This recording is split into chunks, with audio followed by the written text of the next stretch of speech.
Okay, we have to talk about Green Eyes. Just think about the Uh, song and then looking at you is kind of crazy. yeah. But Don't look too close. I won't look too close.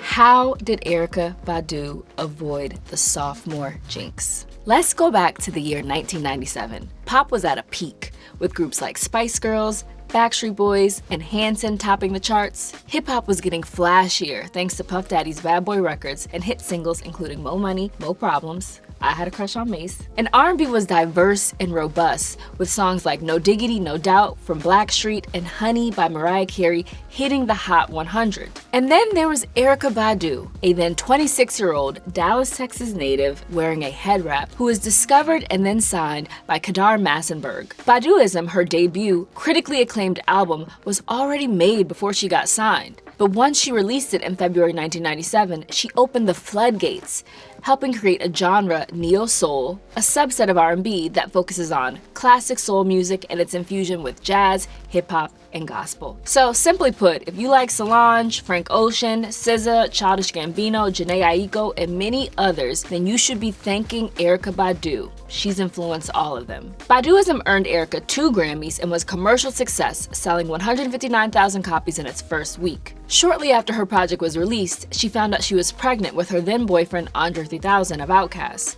And once their son Seven was born, she took a few years off to focus on raising him before starting her second, highly awaited project. But what did you do when you were following up a seminal debut album while also being in the throes of heartbreak and raising your first child? Also, the industry has shifted and more women categorized as neo-soul had emerged. Well, for Erykah, Mama's Gun was the answer. And with that album, she beat the sophomore jinx and further cemented herself as a highly influential artist who was ahead of her time, but always right on time. Today, we are going to explore Mama's Gun, which was released on November 18th, 2000, 25 years ago, with the artist herself. We will get into where she was mentally when working on the album, how she feels about it today, break down the meaning behind specific songs, see where she stands on artists sampling her music, and dig into the visuals for the album. Also, we will discuss her thoughts on the state of music today. My name is Aria Hughes, I am the editor-in-chief of Complex, and I'm asking the iconic Erykah Badu to please explain. Welcome, Miss Erykah Badu. Thank you, Miss Aria Hughes. Aria Hughes. So good. Thank you so much for being here. Thank you for having me. Do you like to reflect? Sure. Okay, because today we're going to talk about Mama's Gun, Okay. which turns 25 years, in November? Yes. Yes, and such a pivotal album for you, your second album. Yeah. And I kind of want to go back and just kind of talk about where you were at that time. So, they always bring up the sophomore jinx. Were Yeah. you feeling any level of pressure? I think so. I don't really remember exactly, but probably, with all the success of Baduizm, it's like Baduizm kind of just descended down onto the stage. Nobody knew where I came from. A lot of expectations for the second project, but I was more evolved and more creative. I didn't kind of care what people thought, but I did want to make a good piece of work. With Baduizm, it pretty much opened up this whole new genre. Yeah. And a lot of artists who kind of were following in your lineage, and it gave them space to kind of create. But did you like that title, the Queen of Neo Soul? I appreciated the accolades Okay. and the critical conversation, but I didn't want to be put into any box, any specific thing, because I don't think that any of my songs sound like the other. And I appreciate it. I appreciate it more now today because I know what that means. And it meant that I brought something in. It means I poked a hole in the dam for all the other waters to flood through. So I do accept it. Yeah. So I know that you took some time off to kind of focus on Seven. Yeah. But were you listening to the other ladies who were kind of following in your footsteps? Were you listening to their music at the time? Because that was a ripe time for music, like really good music. No. Okay. I love it. Okay. I wasn't, because I was still writing and creating. I tend to like sway away from listening to other pieces of work while I'm creating, just in case it slips into my, world in some kind of Right. way. Yeah, that can happen a lot. Mhm. But you do seem very tapped in, like, with what's happening, and Absolutely. also in conversation with a lot of, like, artists of all ages. Like, Mm. I saw that you were Summer Walker's doula. What do you think about the current state of, like, R&B and what that looks like? Do you think those ladies are up against the same challenge as you were?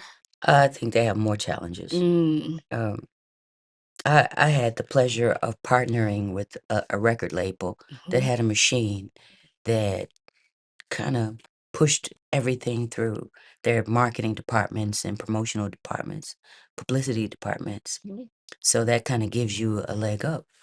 Music business now is such a different uh, place. Mhm. The atmosphere is totally different, and none of us really know what to do. Yeah. We're trying to figure it out, what the new normal is. Mm. I love the music though. I love, Mhm. yeah, I can always find something really beautiful to resonate with. I feel like artists come to you a lot for advice. Sometimes, yeah. I feel like they look at you as kind of like the guidance counselor of the industry, like, Sometimes they do. yeah. Okay, Yeah. okay. So now we're gonna talk about the album, and I know this was a time where you were working a lot with the Soulquarians. Can you Mhm. say who? I don't wanna mess up who was in it. Who exactly was in it? So the original Soulquarians are Questlove, Okay. Jay Dilla, Uh-huh. D'Angelo, Yep. and Ali Shaheed Muhammad. Got it. And then came James Poyser because they're all Aquarius. Yes. Yes, yes, yes, and Yeah. you were the Pisces, Mhm. and the only woman, right? Yes. Yes. How did being around them, how did that change your approach to the making of the music? Like, did they push you in any type of way? And Absolutely. yeah. Yeah, before I met any of them, before Mm. I had Baduizm, they were the audience that I sought out. Mm. Like, I just want these people to hear this, Mhm. because it didn't mean anything else. Mhm. It didn't mean much for anyone else at that time for me to hear it.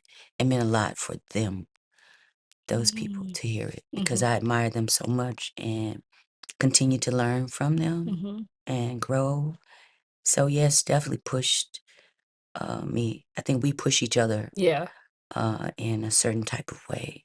It's a sport, what Mhm. we do, music, Mhm. and you want to stay fit Mhm. and keep up with your teammates and opponents. Mhm. Yeah, so that's what's beautiful. I was reading a lot of the older articles that were written around the time Mm. that Mama's Gun was released, and they obviously mentioned that you had broken up from Andre 3000. Were you in a space of, like, heartbreak? Probably, Mhm. yeah, it's always hard to leave a person, even if it's the best thing. Mhm. Still not a fun thing. It's Yeah. like a death almost. Mhm. And we had a child, so it probably, yeah. Do you think you make better music when you're going through grief and heartbreak? Not necessarily, Okay. but it is different. Yeah. Yeah, it's different. What do you think the label expected of you? Because I know that there were conversations about, like, they wanted to bring in Babyface to help you, make Mama's Gun. I didn't hear that. You did it? Oh. That's what I read. Did you feel like they had an expectation that they wanted you to go wider with what you were With doing? Mama's Gone? Yeah. Well, Baduizm was already made Yes. completely before I got a record deal. Oh, okay, Yeah, okay. I added a few ingredients like the roots, Yep. maybe a couple other things, but it was already done. So they expected me to do the same thing. They Mhm. expected me to take my time and make a body of work, in the Badudio. Mhm. I really didn't go to the label a lot Okay. to do things. They Mhm. are my partner, Yep. and their part is one part, my part is Mhm. another part, Mhm. and it was totally respected. Yep. And I didn't have any issues. I don't have any horror stories with my Mm. label. That's amazing. Yeah, That's really amazing. it is amazing. It's different. Right. So I wanna start to talk about some songs in particular. Yeah. So the first song, Penitentiary Philosophy. That was such an interesting start in contrast to how you started It's your Baduizm. nails. Oh, they need to be filled, They are but so but pretty. it's a cute That's color. cat eye. It is no, it's spray. I love it. Thank you. Yeah. You started with Penitentiary Philosophy. Right. And it was just a very urgent sound. It had a lot of like rock and funk inspirations. Right. And it was just like a very direct change from Baduizm.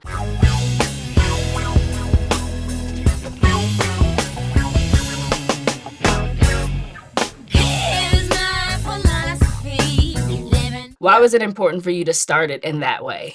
I think that was the only song like that on the album. I was in the studio with the Soulquarians. On that song is Questlove on drums, Pino Palladino from The Who on bass, James Poyser, of course, on keys. We were just all in the studio in the A room at Electric Lady Studio. And the fashion in which I create is generally improvisation. And I think it started with the bass.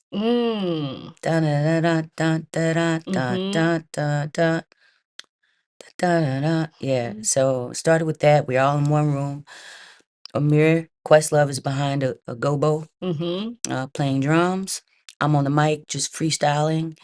The songs kind of create themselves in that way. Yeah. And after that, you take a turn and you arrange it. So I'm an arranger and a composer is what I am mostly as a producer in the crew.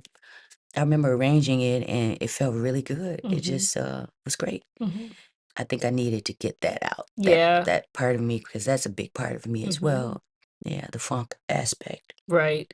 And I mean, a lot of people talked about how this album, it felt more introspective and direct. Did it.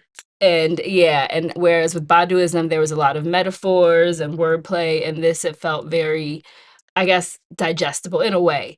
Was there a thought that said, I really want people to understand what I'm saying in this? I think they do. Yeah. I never underestimate people's ability to deem what I'm saying relative. There are going to be people who prefer low-hanging fruit. Yes. I have some of those things too. Yes. But I'm a writer. And it just kind of comes out like that. It's just the way I talk and communicate. You know, all art kind of comes out like that in a complex kind of way. I'm aware that people are, you know, can't hang on to every single word. Yeah. But I'll wait. Okay. Yeah, until they do. Yes. Second song on the album is called And On. And the chorus that is, what good do your words do if they can't understand you? Right. Don't go talking that shit, Badu. Yes. Ask me why. What good do your words do if they can't understand you? Don't go talking that shit, Badu. I'm gonna talk my shit. It's what I do. Yes. And I'm hoping, well, you know, I don't have to hope anymore because around 2015, those kids or young people that were listening to it are now in the audience. For sure. And they know everything I'm saying. Yes. You know, so it works out. I just have to be a little patient. I am a slow burn, I'll tell you. Yeah, I heard you say that. Yes, Yeah. very much so. Sometimes it takes a while for people to Yeah. understand what I'm saying. Has something to do with my timing, in alignment with, you know, where we are as a human race. I tend to be a little bit, I don't know if it's ahead, but it's definitely in the rafters. Your head. In the space somewhere. That made me think of woke. And how that word, you know, you were kind of the person who introduced that word to us in many ways. In this era. Yes. Right. And it took on a whole life of its own. And it seems like you're okay with, like, you're like, look, it's an idea that's out in the world. Right. And you're like, they own it now.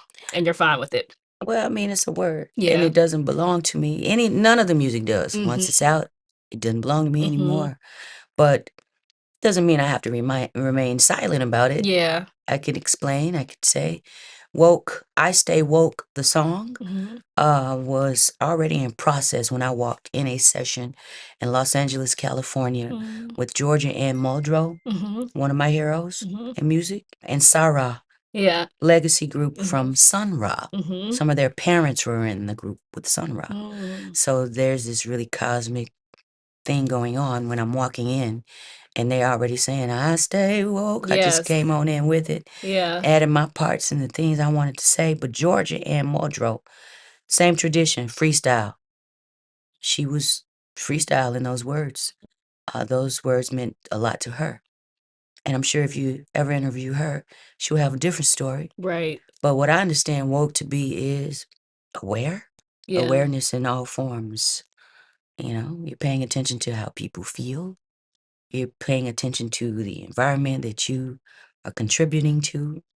You're paying attention to the choices in your mind, and you're discriminating between which thoughts are fruitless and fruitful before you say it. Woke is the understanding that the cells don't know the difference between you saying something bad about someone else or saying about yourself. The cells are just going to take your command. So you kind of eat your own poison when you're doing that. Yeah, I learned that. That's woke. You know, just being in a state of being a student. Yeah. Is what woke is about. Yes. Yeah. You mentioned "And On."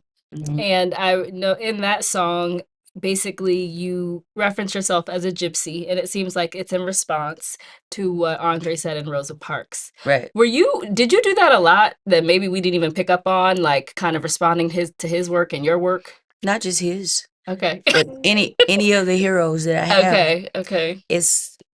That is a theme in hip hop. Mm-hmm.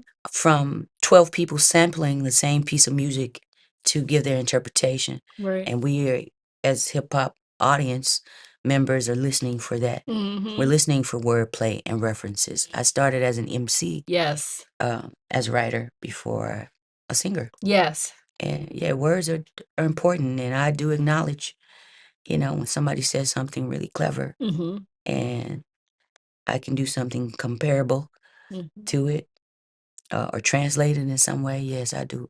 Yeah. Do that a lot. How do you feel about people sampling your music? Because I could only find like J. Cole. Oh, you gotta look. Oh, is more? And I saw Lil Tyler. What a thotty, what's her name, bitch, I forgot it. I knew I wasn't going to college, give me brain, she got knowledge, yeah, nigga. Are you open with it? Like, yeah. Yes. Yeah. Especially if I like it. Yeah. I mean, people have sampled from me the most a song called Didn't You Know? On Mama's Gun. See, some niggas was haters and I just shoot as clowns. At 14, I knew I was the nicest dude around. I gotta make a move, I gotta do this now. If they don't know your tricks.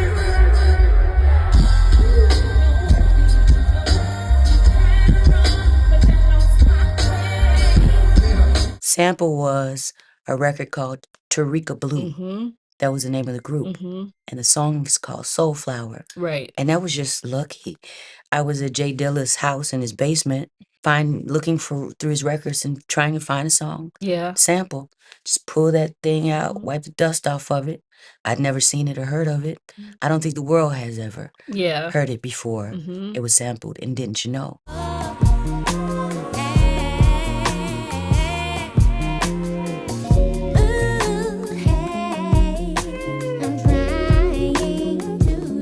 So it's just one of those things that kind of happens and people really, really love it. Yeah. The group deserves that awareness. Yes. Erykah Badu. Yes. Mm-hmm.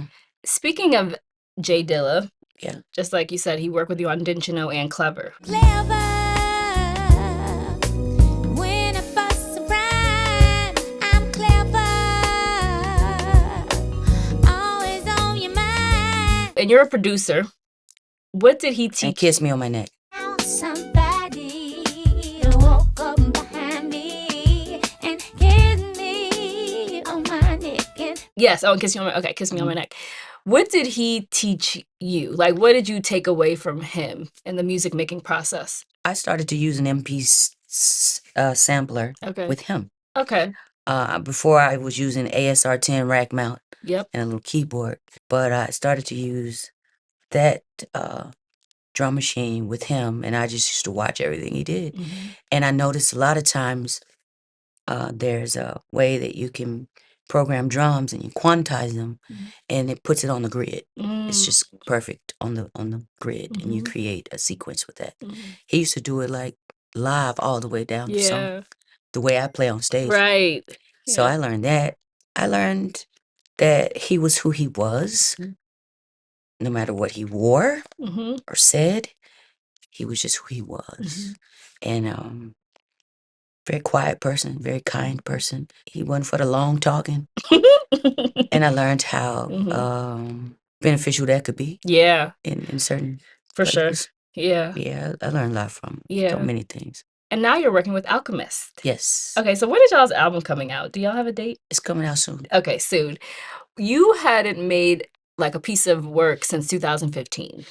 What made you say, okay, I'm ready to make something with you, Alchemist? His beats, his music made me say that. Yeah. It started with The Realist Mm-hmm. from a Mobb Deep Yep. song that he produced. Mm-hmm. The composition is simple and cool, Yes. and I like that. And most of his beats are. And I can find a place inside of there to sing and be in sync. Mm-hmm. Mm-hmm. I just love his taste. We come from the same world. Yeah. Apparently, a lot of us do. Yeah. With him, Mm-hmm. he wakes the dead when it comes to certain artists in my genre. Yeah. And in my era. Mm-hmm. No, I love that first song y'all released. I'm also kind of curious about. It seems like with samples, you really do respect the true. Like, is your approach to not switch them up that much? I can tell my secrets, but Okay. sometimes you can't. They're undetectable. Yes. Okay. Back to Dilla. Yeah. He'll take a string sample, and that will turn into a voice some way, or a voice will turn into a horn. Right. Yeah. Yeah. It's just the ability to deconstruct and reconstruct and repurpose. Mm-hmm. Music is a very, very special skill and gift. Mm-hmm. Like anything else we do with computers and digital things, you have to have a vision for it. It's not just as simple as pushing a button or looping a song.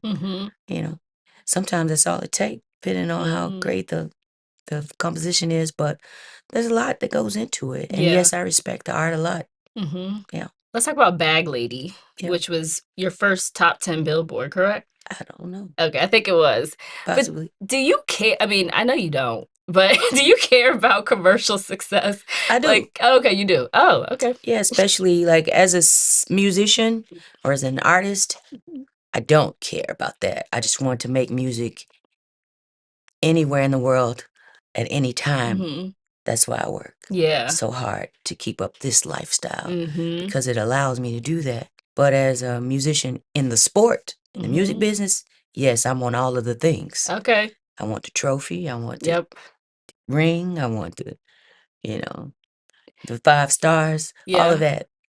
If I'm in that. Yes. And that time period where you're talking about 2015 to now, I'm still making music, performing, but I'm just not in the sport. Right. Yeah, but when you're in it, yes, you want to be conditioned and strong and at the abs. Yes. Ready, Well, aren't you about to be in it with the Alchemist project, you think? I'm in it right now. Okay.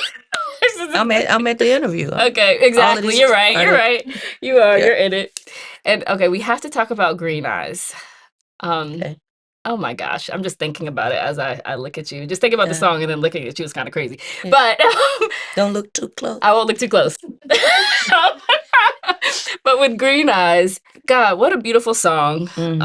It's 3 parts. Yes. Tell me as much as you'd like to tell me about the process of making that song. Sure. Green Eyes started as poetry. Like there's a difference between writing a song and writing a poem. Writing a poem requires no music, but writing a song, the music always has to come first. Consequently, Green Eyes was a poem first. And my eyes are green because I eat a lot of vegetables. Has nothing to do with your new friend. I was denying being envious. Yes. My eyes are green 'cause I eat a lot of vegetables. It don't have nothing to do with your new friend. And it started out like that. And James Poyser and I got together at my house on an upright piano. My grandma bought me. Piano's very out of tune. So if my lyrics or voice is out of tune, it's because of that piano. Okay. That's what I started on. And it's right every time. Yes. I play with that piano. Yeah. Yeah. Yeah. And how you know what note I was trying to hit anyway? Right, exactly. Yeah. But Green Eye started on that piano. Mm-hmm. It was just a kind of a vaudeville-y kind of, I would even say Western bar kind of sounding, Scott Joplin kind of thing when we started. And it was very short. As we finished, I think I remember going into a change. And it just kind of came by itself. I didn't think about that too much. It did come by itself. And I was feeling all of those things, definitely. Yes. I was feeling the steps of breaking up and the denial. I'm cool. And then the admitting, maybe I'm not cool. I don't love you anymore. Yes, I do. But I don't love you anymore. I'm so insecure. Never knew that love did this.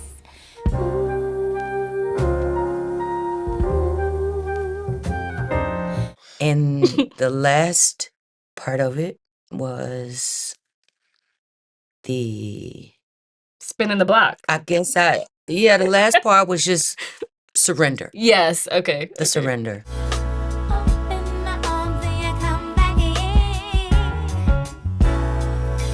Wanna run 'cause you say that you were afraid. Yeah, and I think I named them on the album. You did, yeah. I don't remember exactly Different what it acts, was. I think. Yeah. Yeah, there are 3. Yes. And those were the 3 stages of grief that I was familiar with. Wasn't just a particular relationship. Yeah. I'm sure I had gone through that several times.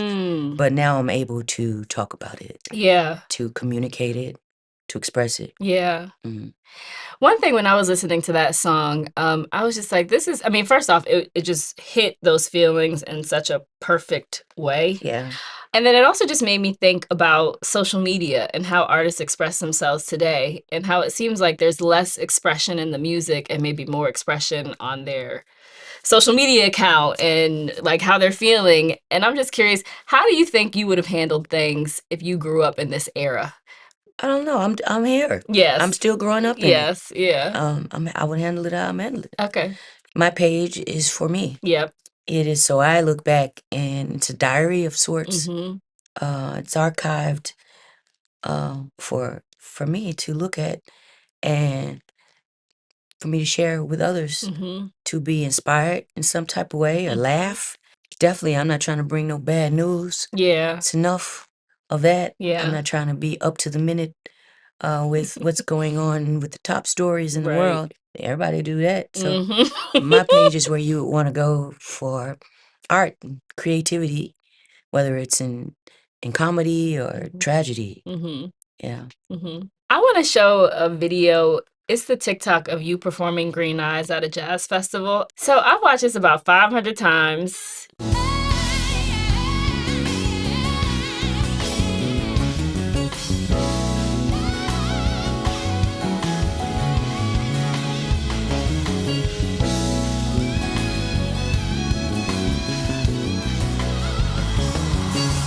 First off, I want to know this.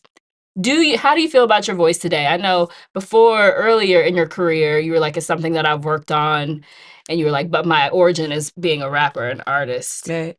To me, and that was crazy to me because I so many people love your voice. Yeah. How do you feel about it today? I think it's stronger. I know how to use my instrument a lot more. There's so many songs I've written throughout time from 97 to now that I never put out because I don't know how to sing it. Yeah, so I feel like my instrument is well tuned. Yeah, I moved away from the mic because I didn't really need a mic for that part. No, you didn't. That you just saw. No, you did not. Yeah. Everybody knows that you're an amazing performer. And there's lots of, you just feel it, and is that exhausting? What? Like that, I'm looking at that and I'm like, you must have been tired after you did that. And just because it felt like you were experiencing the feelings of the song on stage. Every time. Yeah. I'm a live performer. Yeah. It's very different from being a recording artist. Yes. In the studio, you get to perfect the moment. Mm-hmm. Yeah, perfect it. Mm-hmm. With a live performance, you are creating a moment for yourself, the band, and everyone else. the whole ecosystem, including the people who are holding the lights and the mics and the technicians. Right. And everybody's energy is in their moment. Yes. Everyone who is witnessing Mm-hmm. it, Mm-hmm. and it is to be witnessed. Mm-hmm. Yeah. I've been performing live 8 months out of the year for the past 25 years. Mm-hmm. No breaks, no vacations, because that is what I love. Mm. What you just saw, that is where I feel Mm. vulnerable, Mm-hmm. and I'm okay with being wrong or right. Mm. I'm very small Mm-hmm. up there. Mm-hmm. The Mm-hmm. voice is very big. Yes. I love that more than anything in the world. Mm. Mm-hmm. Never want that to be taken away. Yeah. That's what I do. Mm-hmm. And you can feel it and see it. Yeah. So look, Erykah Badu has always been a fashion icon, introducing herself to the world with a signature head wrap, abandoning that completely, and then shaving her head around the release of Mama's Gun, which she revealed in the Didn't You Know music video. While her music video catalog isn't incredibly vast, it's impactful, showing her desire to pay homage to those who have come before her, but also reflect her as a completely singular and individual artist. On the fashion realm, when I look at her red carpet and performance outfits, I see artistic expression that's still fly as fuck. Nobody can copy her. It took a while for this to be acknowledged by larger institutions, but it finally was in 2024 when Erykah won the CFDA Fashion Icon Award and appeared on the cover of Vogue. In these last chapters, we discussed the music videos for Mama's Gun, a very special Telfar project that's in the works, and the first luxury fashion designer to recognize her greatness. I want to talk about visuals for Mama's Gun, Bag Lady. I know that with On and On, you work with Paul Hunter to direct the video, and then it seems like after that, you said, I want to direct my visuals. Yes. Something that came up with Bag Lady was just how different it was from what was popular at the moment with the music videos. Mm-hmm. And we know it was inspired by For Color Girls Only. Yeah, For Color Girls who considered Suicide. When the rainbow wasn't enough. Yes. Into Shaki Shenge. Thank you. Yeah, it was a play that I was inspired by. That I was a theater major in university, at Grand Lake State University, and it was a play that I was in, and I played Lady in Red. Yeah. I think I played Lady in Blue at one point. And Tashaki says, we deal with emotions too much, so why don't we just go on and be white then and make everything dry and abstract with no rhythm or reeling for sheer sensual pleasure? Yeah, let's go on and be white. We're right in the middle of it. No need for holding out. No need for holding on to ourselves. Let's abstract ourselves from families. You know, so it was a very powerful piece of work. And Bag Lady, I wanted to talk to every lady, not just the colored girls, but every lady who experienced what Ntozake was describing in her play. And it was later adapted by Tyler Perry. Right, yes. Yeah, in her play, she described each color as a woman, and each woman had her own monologue or byline. So my sister's in that video, Coco. My best friends are in that video who were singing background for me at the time.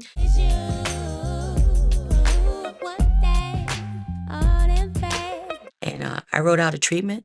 It looks different also because digital cameras had just come out. The red camera had just come out, and it looked totally different. It didn't look as cinematic as most of the videos looked. I was worried about that a little bit. But I had also just watched Crooklyn, Spike Lee's one of my heroes. And in one of the scenes in the movie, just the whole part of the down south era, he stretched the and you did that at the beginning. Screen out, and they call it anamorphic. And I wanted to do that with it, and I wanted to show that. Yeah, I love what that was part. happening. Yeah. I enjoyed directing videos a lot. Yeah. I really, really enjoy making films in front and behind camera. Paul Hunter for On and On was fun to work with. I wrote that treatment. I wrote a storyboard out for it. I didn't get director's credit. Yeah. But I would say we did work together. Got it. on that. Yeah. It was a very beautiful video. Yeah. I didn't write it to be a spinoff of The Color Purple. That was Paul's vision of it. I see. And I didn't know if I wanted to do a spinoff of anything else. But by the time it was edited and everything, it's what it was. Yeah. I began to appreciate it and love it and respect it. It was a great introduction. Yes. I think. Steven Yeah. Spielberg is a powerhouse. For sure. So. Tell us about this beautiful hunter green Telfar bag. Oh, well, this is a very special bag. I would like to say that, it was made specifically for me, but it wasn't. It's part of a beautiful Telfar line. And in the tradition of Telfar, they do something really amazing each year. This year happens to be their 20th anniversary. It's my 25th anniversary for Mama's Gone. So we came together to form an alliance. And we're doing a remake of Bag Lady video. Oh my using God! Telfar bags in their latest collection. That is... So I'm going to have a chance to direct another Bag Lady. I love that. With the same cast and including a whole new cast. Yeah. That's a scoop. I love that. That's such a smart idea. I'm so tickled by that. For one, Telfar is, I think I saw you on the cover of The Face. Yes. And the feature that y'all did. And I think that is such a synchronistic match. Yeah. And I love that. And I can't wait to see that video. Love Telfar. Yeah, Telfar is amazing. And can't wait till the world sees what he has in store. Great team. And I want to shout out my Badu World team as well. You know, it's been a labor of love. I've never had a manager. I've never had all those things that go with it. I put a lot into everything I do in every single department. And without a great team working with me, I thank you all. I love you very much. All of you. Thank you so very much. It means a lot. And I want to talk about fashion a little bit. You know, I was looking at Didn't You Know?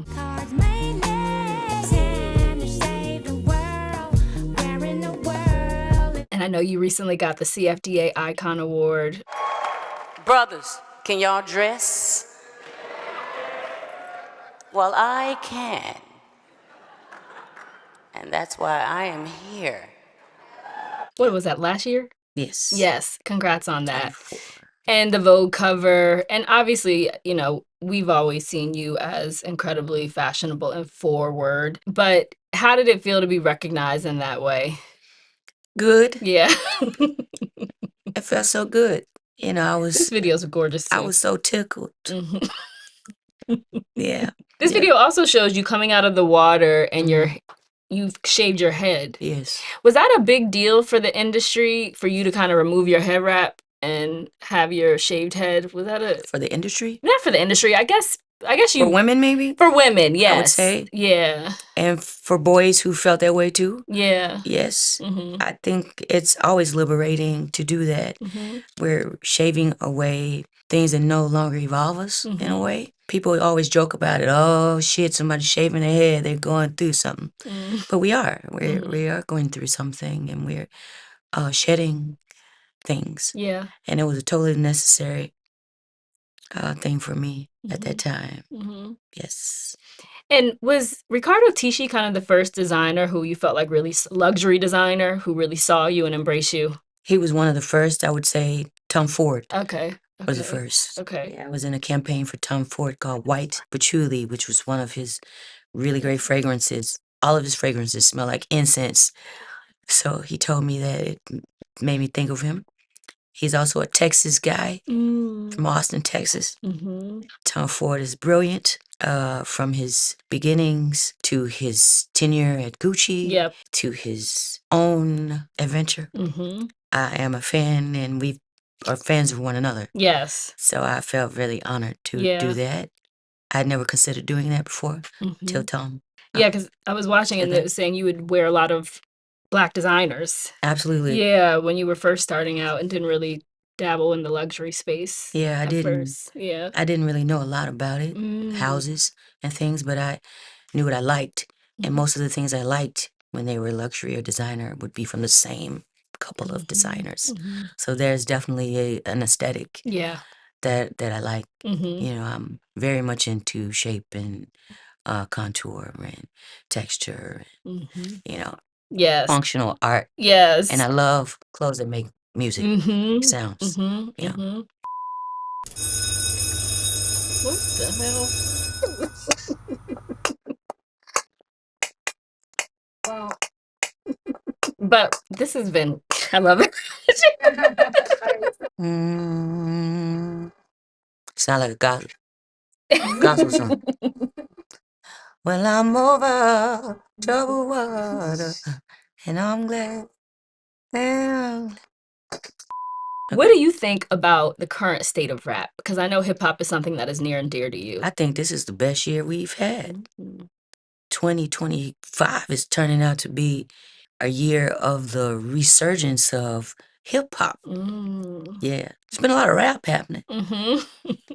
But, and I respect that too. I'm a big fan. I keep up with what's happening. Yeah, a lot of my heroes and people I admire are resurfacing because of people like Alchemist. Yeah. P-Rock. Right. DJ Premier. Yeah. Do you have a favorite project that's come out this year or one you like? Not a favorite, but I would say I'm really feeling the Freddie Gibbs project. Tyler, the Creator, is an amazing communicator. I like Doechie's project. I thought it was very brave and loud and necessary. I'm listening to Cardi B's project right now. Props to Cardi. I feel you. I feel all your words and your honesty, vulnerability. It's so pretty. I love that. To name a few. That's a good, I think those are all, that's a great assortment of them. To go back to Mama's Gun, is there a song from the album that you kind of feel like you most resonate with at this particular moment now? If I had to name one, it's like picking from your kids in front of them. The best kid, that's. But I would say I resonate with Time's a Wasting. That's one of my favorites. I love that. Yeah. I took some of the chords from Other Side of the Game. So Other Side of the Game is dun, dun, gun, gun, gun, gun.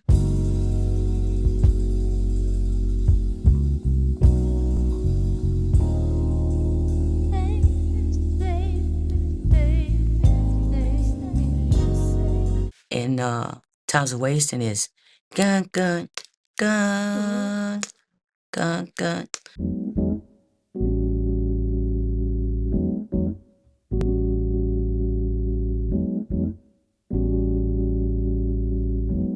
So I just looped a small part of it. Junebug played that one time for me in a rehearsal, and it became Times of Wasting. Right. It was a song to a very dear person to me that I never met but talked to over the phone. Mumia Abu-Jamar. He was locked up at the time. It was also to my brother and to my cousins. It says, time's a wasting. Don't you take your time, young man. Keep on drifting. Ain't no telling where you'll land. And I wanted them to hear me without preaching to them, to get on the ball. You're good at that. Learn from your past, make your money, make your money last. Living in a world that's so fast. Gotta make your money last. Learn from your past. Oh, baby, we need to smile. I know this song, Mama's Gun, it was basically about you protecting your son with your words and your love and etc. Now your son is how old? 27. Wow, 27. 7 is 27. Wow. Does he want to make music? How do you feel? I don't know if he wants to make music, but he can. Okay. He's a professional student. He enjoys studying and learning. He's still in university. Second time around. Okay. Looking back at that project, what do you think has been your biggest lesson from that now that Puma turned 21 recently? She turned 21. Yeah. Too grown. Yeah. Yeah. How do you, when you look back on that project, for one, is there something, do you have any regrets about the project? No. Yeah. Not at all. Yeah, it was the perfect project for that Mhm, time. yes. It was perfect for me. You know, when people ask my children, who is your mom, or what is your mom, or what do you want your children to know about you, I just tell them I want them to hear Baduizm, Mama's Gone, live, Worldwide Underground, New America's 1 and 2, but you can't use my phone, Abby and Allen Project. You know, that is who I am. That is, yeah, through those things you can learn a little bit. And we're all excited about the tour, Me too. which kicks off soon. Right? I know you don't want to give away any secrets, but what are you thinking with the tour? Will you be performing any songs that have never been performed before? Maybe. I just came off a really great Abby and Allen tour Yes. where I performed a whole unreleased album Yeah. to a very intricate audience, exclusive audience, with no phones. The press couldn't even have cameras. We had them use disposable cameras. And surprisingly, they thought it was so fun. And all I heard, you know, back from everyone was, it was so great not having a phone and being totally present in the room. Even the press felt that way. So I got that out of my system. I'm really interested in playing Mama's Gone from beginning to end. Haven't done that in a long time. I want that, to recreate that moment. Do you think that the Soulquarians will ever reunite and make music together? People keep asking about the Soulquarians reunion. I don't know. Okay. Yeah, I don't know. We're all at different places. People got kids and other things and lives, and all of our music has gone in different directions, but there's still one tribe, one love, one feel, and we all talk all the time. Yeah. I love to hear that. You're working with Alchemist. Is there any other artists that you like? And sadly, Roy Ayers passed away this year. Yes. And I know that he was a huge inspiration to you and on Mama's Gun. Yeah. Are there any artists that you still are dying to work with? Q-Tip. Come on. That hasn't happened? Nope. Oh.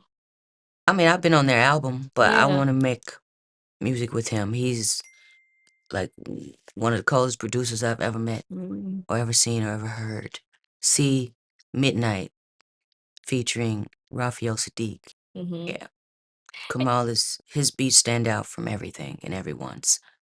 It's the swing. I'm curious, when you got pregnant, because it seems to be that years ago, when women artists got pregnant, it felt like your career's over.